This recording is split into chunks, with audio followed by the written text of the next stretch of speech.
Hello everyone, welcome to our channel Physics for AP.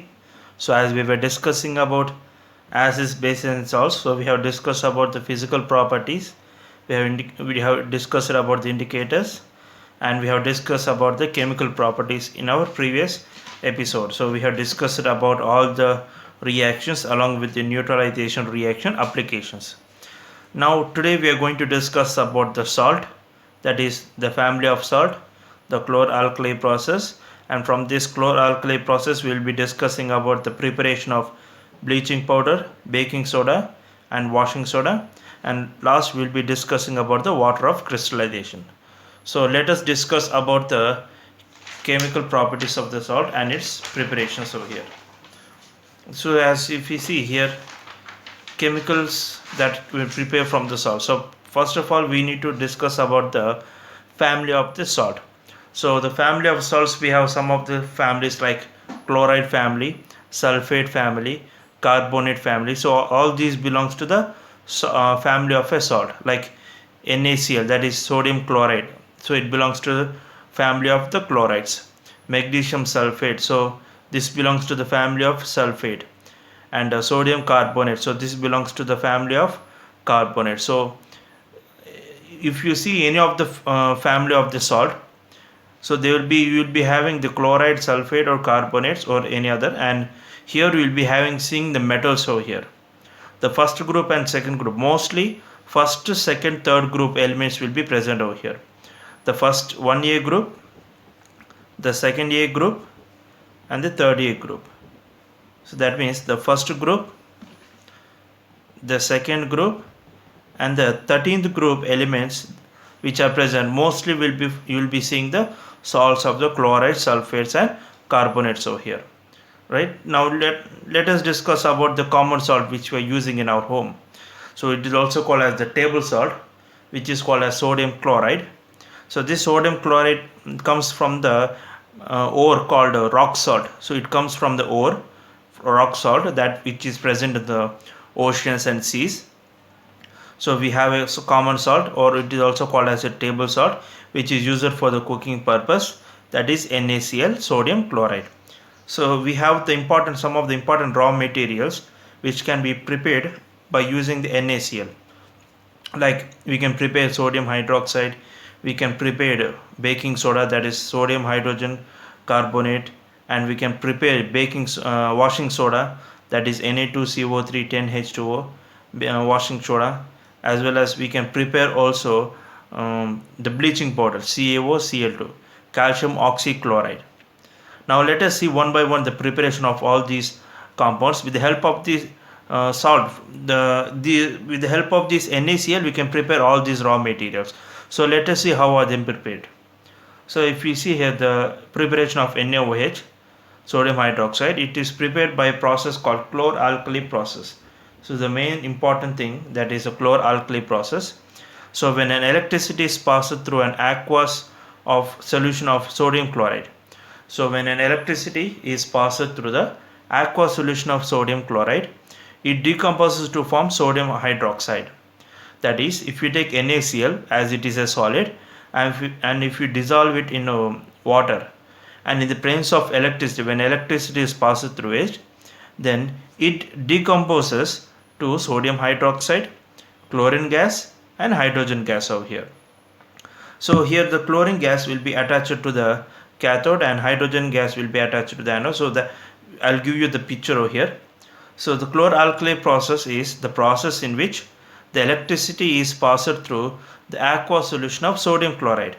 So aqueous solution of sodium chloride is also called as brine solution.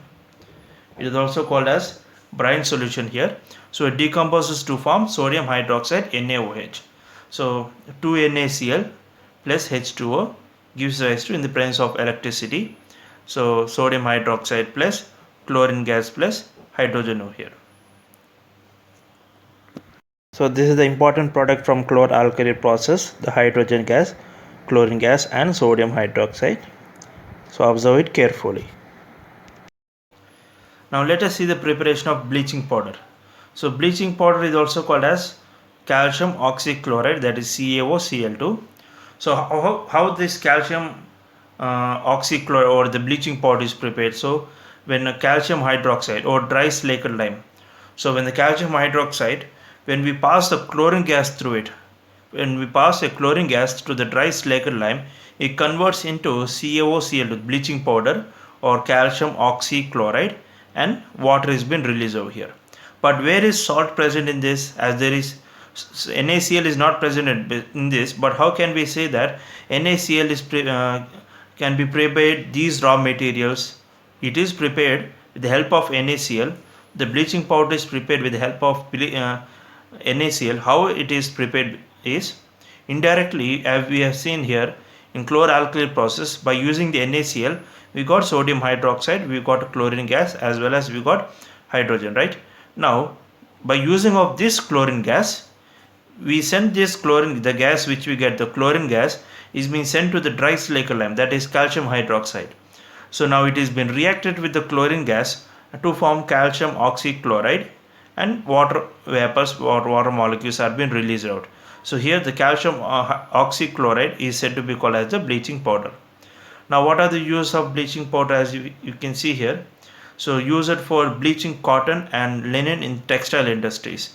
So the bleaching powder is mainly used in the textile industries, and it is also used for bleaching washing clothes, as it is used in laundries, and also it is used in oxidizing agents in many of the chemical industries. So to prepare some of the chemicals, so we use this as an oxidizing agent. Why? Because we have oxychloride, oxygen is present, so it is used as an oxidizing agent over here. And also it is used in disinfecting drinking water to make free from germs. So the water which we are drinking, to make it free from germs, so we use this bleaching powder over here. As well as it is also used in the preparation of chloroform. So these are the uses of the bleaching powder, which is used in the textile industries and which is used in the laundry for bleaching washer clothes, and it is used to prepare chemicals, as it is working as an oxidizing agent.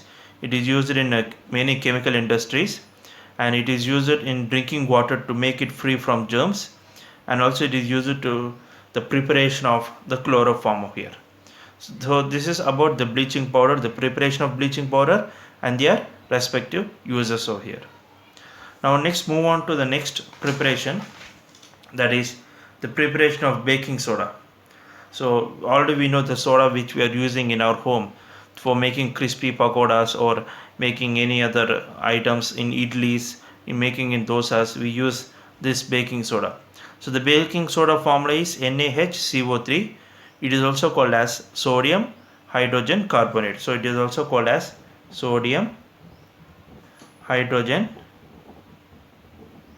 carbonate. So sodium hydrogen carbonate, that is NaHCO3, which is also called as baking soda. Now how baking soda is prepared is, as here we have sodium chloride, NaCl. So when NaCl is react with water as well as carbon dioxide and ammonium, so NH3, so it gets react to form ammonium chloride, NH4Cl, plus baking soda, NaHCO3 has been released out here. So by this process we can prepare the baking soda, and the baking soda is used for many times for added for fast cooker. For fast cooking we use baking soda, and it is also a mild corrosive base. So it is not a completely strong base, it is a very weak base, so it is said to be called as a mild corrosive. It is a mild corrosive base, and when it is heated during cooking, so while cooking we use baking soda, right? So while cooking, what happens here, NaHCO3, when it is been heated, so we get Na2CO3, that is sodium carbonate, a salt family of carbonate, plus water plus carbon dioxide gas is been released out here. So due to the release of this carbon dioxide, it makes the pakodas or crispy pakodas that much of crispy thing, or if we use it in idlis or dosas, it becomes very soft here. And also, as if you see, it is also used for making baking powder. So the baking soda is used to prepare the baking powder. So how it is, so when a mixture of baking soda and mild edible acid, so when we mix a baking soda and mild edible acid, we get the baking powder over here. So how it has been mixed? So we have a formula, that is NaHCO3 plus the mild edible acid. It is said to be called as tartaric acid. Tartaric acid. So this tartaric acid NaHCO3, when it is been combined, we get carbon dioxide plus H2O plus sodium salt of the acid here. Now, due to the release of carbon dioxide, as I have told you before, due to the release of this carbon dioxide, so it makes the cake or the bread very soft and also spongy. So why, if they may ask the questions, why we get the bread or cake very soft and spongy? So due to the presence of the carbon dioxide. So when we cook the baking powder, or when we mix the baking soda and mild edible acid, so we get the baking powder, as there is a release of carbon dioxide gas. So due to the produce of the carbon dioxide gas, so we get the bread or the cake soft and spongy. So the release of carbon dioxide is the main reason for getting soft and spongy of bread and cake. And also it is used as an antacids. So antacids, whenever we get a excess release of hydrochloric acid, when it is been released, so we use this antacid tablets, or we use antacid, which is the baking soda also. And also it is used as a soda acid fire extinguisher, that is, it is used as a fire extinguisher.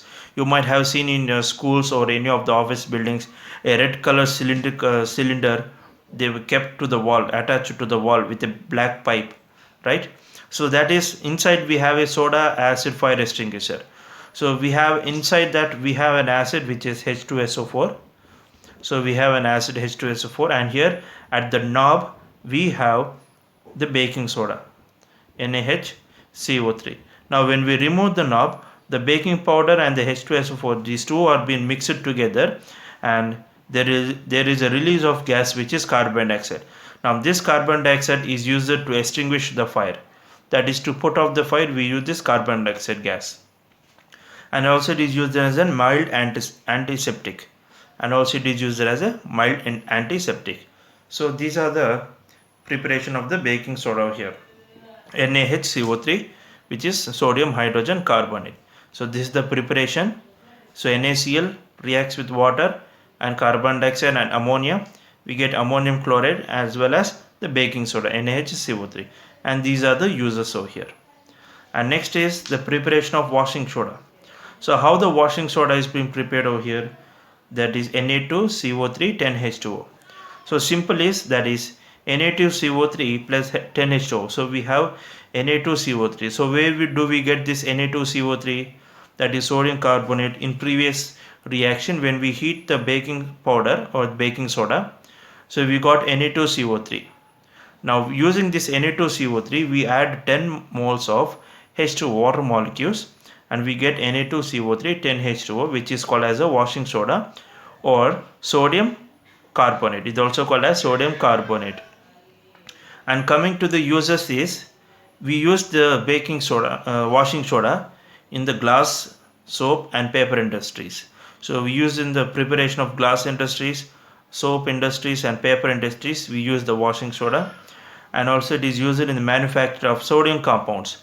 So most of the sodium compounds is been used to prepare like the detergents or any other the cleaning materials which we use in toilets, or example like borax. And also it is used as a cleaning agent for the domestic purpose. So the domestic purpose in our houses, for toilets or for any other washing clothes. So for that purpose we use this washing soda, the preparation of it. And also it is used to removing the permanent hardness of water. So permanent hardness of water, which consists of so many of impurities and so many of minerals. So to remove that hardness of water, we use this washing soda. So it converts into a soft water here. So this is about the preparation of washing soda, Na2CO3 and 10H2O. So this is the preparation, and these are the uses over here. For examination point of view, they may ask mainly about the preparation of bleaching powder, and its uses, and the preparation of baking soda and washing soda and their respective uses. So these three are mostly important in the examination point of view. Now moving to the next topic, that is the water of crystallization. So So we have water of crystallization. So we have a video also, the experimental video based upon the water of crystallization. So water of crystallization is that we have a fixed number of water molecules present in a one formula unit of salt, which is called as water of crystallization, or which is also called as hydrated salt. Hydrated salt, that is, most of the salt will be in anhydrous and hydrous form. That is, salt is divided into two parts. One is hydrated, another one is anhydrous. Anhydrous salt. So anhydrous salts are the salts which are in dry form. So which are in the dry form. Hydrated salts are nothing but which are in the wet form, but they cannot appear to be wet, but they are in wet due to the presence of the water molecules. So example, if you see, we have CuSO4 5H2O. So that is copper sulfate pentahydrate. Pent means 5, so pentahydrated. So this is a hydrated salt. So we have five molecules of water also, and also we got in previous preparation, that is Na2CO3 10H2O. So in this washing soda also we have the 10 moles of water molecules over here. So that is a hydrated salt. So we call it as a hydrated salt here. And here we have an experiment as the removing of water molecules with that is removing of water of crystallization. So here we have we do it for the copper sulfate. So we have CuSO4 5H2O, 5 moles of water, as it is initially, which is in blue in color. So when we heat it, the water molecules which are present in it will be evaporated and turns into white. And again, if you drop few drops of water, again it regains its water molecules, again it turns to blue. So this concept is said to be called as water of crystallization, which explains about the hydrated salts. So another salt also we have, which is anhydrous salt, which is in a dry state over here. Here we have copper sulfate, which is in blue in color, ferrous sulfate green, and decahydrate, which is in white in color. So water of crystallization is the amount of water necessary to maintain the crystalline properties of certain metallic compounds and is responsible for the geometric shape and color of the crystals. So let us perform an activity, the equipment which we have here. Now in a test tube we take the copper sulfate, which is blue in color, which is also called as blue vitriol, and with the help of the Bunsen burner or the spirit lamp we burn it. So what happens when we heat the copper sulfate is the water molecules will be evaporated. As you can see, the water vapors around the test tube, slowly it is been evaporating.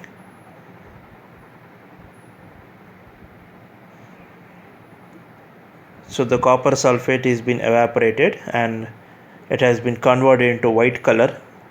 Now it has become as a anhydrous salt. So it has been converted from hydrated to anhydrous salt.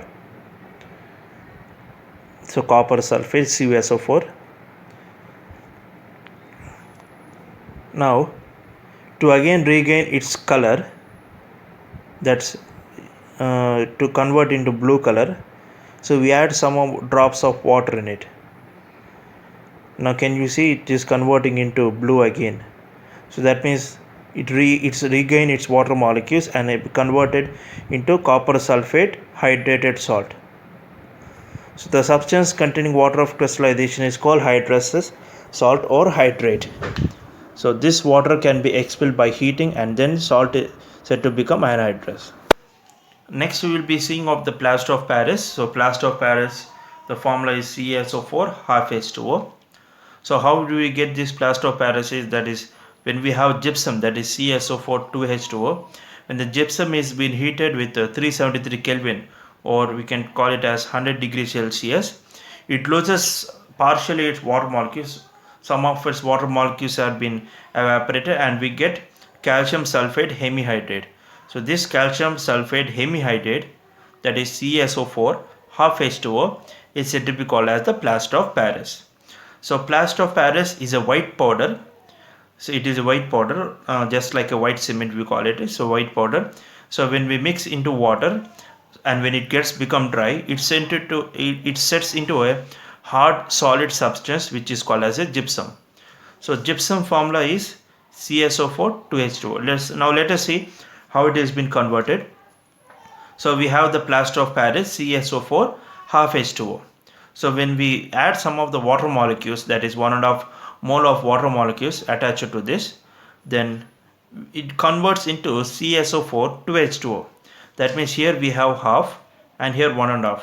Total becomes 2 moles of water molecules, and when it becomes dry, so it converts into gypsum, that is a hard substance over here. The hard substance. Now what is the use of this plaster of Paris? So what is the use of this white powder? So the white powder, which is the plaster of Paris, it is used for making toys, and also used for making decoratives, and also it is used to make ideals also. During Ganesh Chaturthi we have the Ganesh ideals here. So all those ideals are made up of the plaster of Paris. So as this plaster of Paris making the ideals, and again we are throwing it to the oceans or seas or rivers, so which makes more pollute. So better not to use the plaster of Paris ideals while celebrating Ganesh Chaturthi. Better to use the soil Ganesh Chaturthi, Ganesh ideals. Why? Because it is an eco-friendly, and also it is good for the environment, and also it is used for making smooth surfaces. So in our home we use it for making the decorative, the slab. We use it in different decorations over there. For making that we use this plaster of Paris. As well as it is used by the doctors also. Whenever we get the fracture of bones, they use it to tie up the fractured bones. So we call it as white cement. They call it as white cement, but it's not a white cement. It is a white powder which is called as plaster of Paris. So these are used, the plaster of Paris, use it to join the bones, fractured bones over here.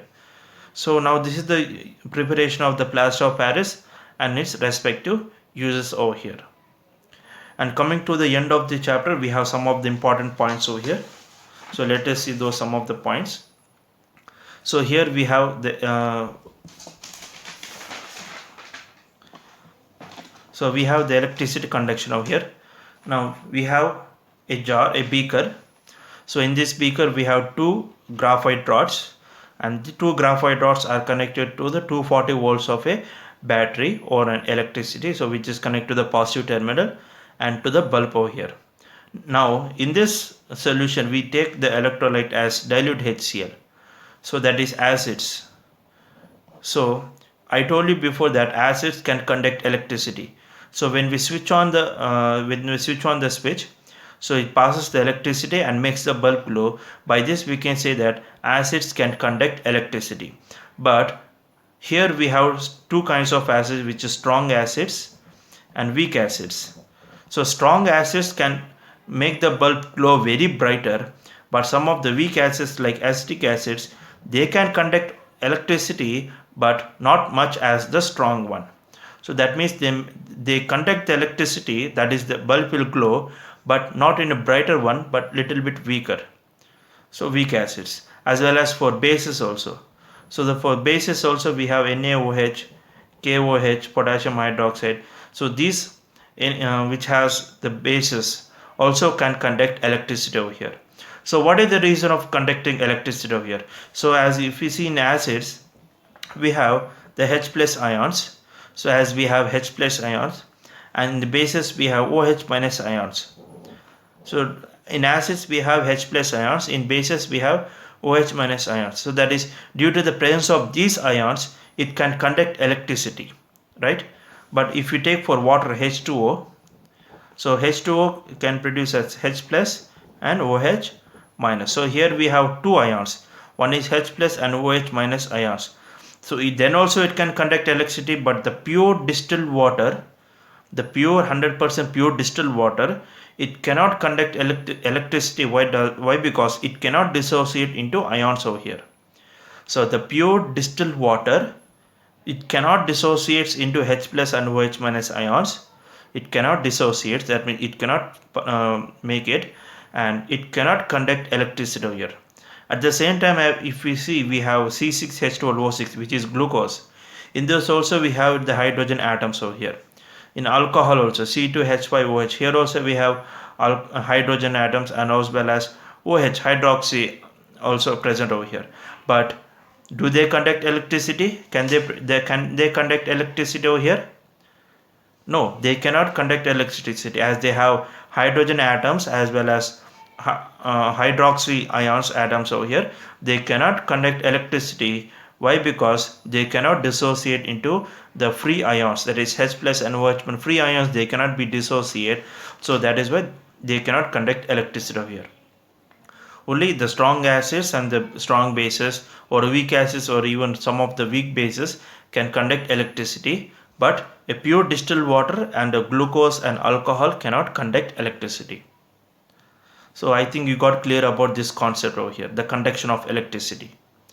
And next, coming to another one, that is a dry HCl gas an acid or not? So is HCl gas gas an acid or not?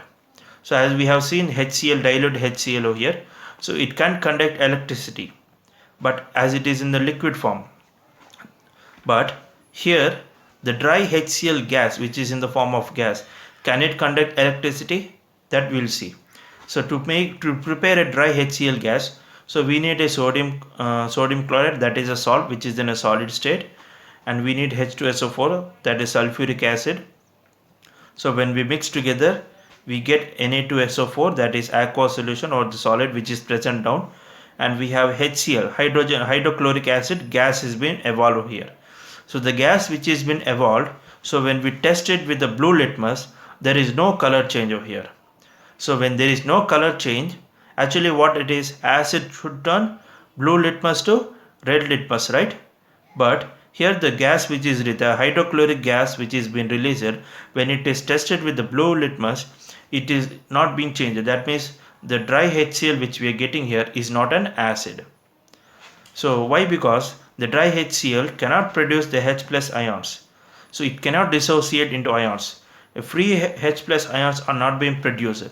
So how can the H plus ions being produced? So to test with the wet, now what we have to do is we have to test it with the blue litmus. When we test it with the blue litmus, that is the dry HCl gas, and the wet litmus, that means we have water molecules H2O.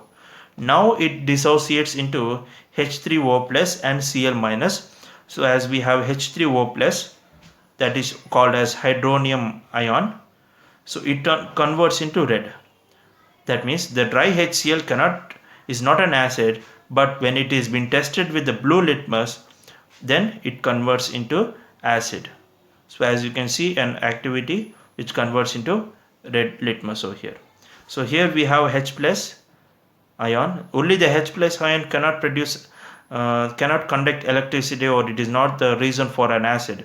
So when this H plus combines with H2O, we get H3O plus, which is called hydronium ion. So this hydronium ion is responsible for an element or for a compound to become an acid. So the consisting of only H plus doesn't make that it is an acid. So it should be having a H3O plus ions, then only it is said to be an acid. We have seen most of the acids are in liquid state. So why? Because some amount of water has been added. So when water has been added to it, it produces hydronium ion and make it as an acid, right? So the dry HCl gas is not an acid, but when it is mixed with water, it converts into acid and turns the blue litmus to red over here.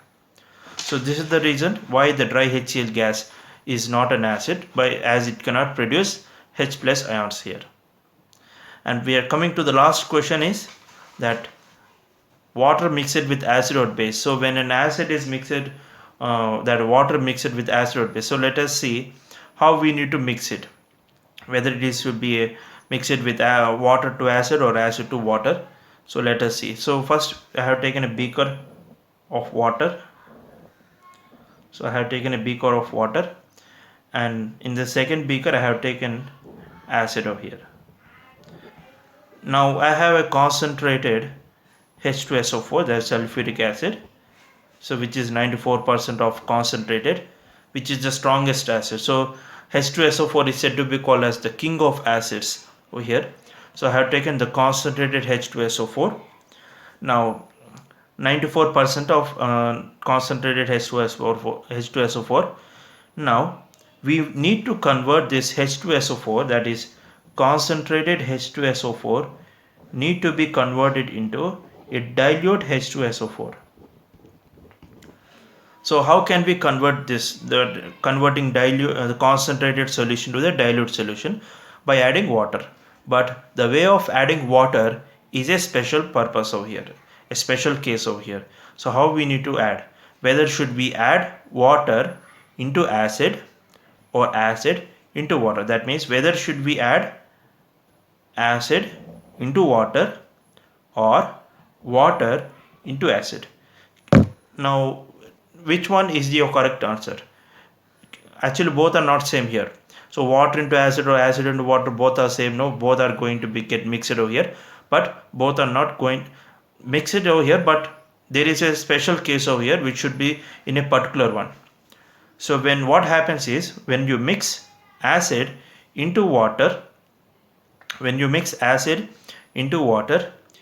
becomes dilute. But when you mix water into acid, that should not be done. It's a wrong mistake. It's a wrong procedure also.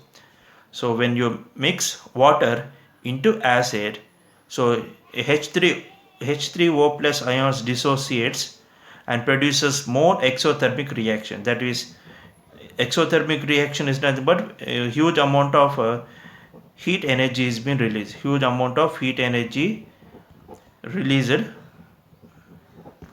So huge amount of heat energy is released and causes burnings also. That means it spills upon our body also. So a huge amount of explosion also may occur. So when we add water into acid, is a wrong procedure, as it is an exothermic reaction. A huge amount of energy is released and causes an explosion. So that's a wrong purpose to make an acid dilute. To make an acid dilute, we need to put acid into water. According to our concentration, we can mix it up slowly. So that is the correct reason to make a dilution of acid. Not only an acid, even a base also. To make a base dilute, we should mix a acid or a base into water, but the water should not be poured into the acid or into the base, as it is an exothermic reaction. A huge amount of energy is released and causes explosion. So that is the reason we should not pour water into acid. The correct method is we have to pour acid into water. And coming to the concentration on dilute over here, concentration of any acids which are having more concentration, that is nothing but which has more H3O plus ions. More the H3O plus ions, more concentrated. So more concentrated. So less H3O plus ions, which is a less concentrated, which we call it as diluted also.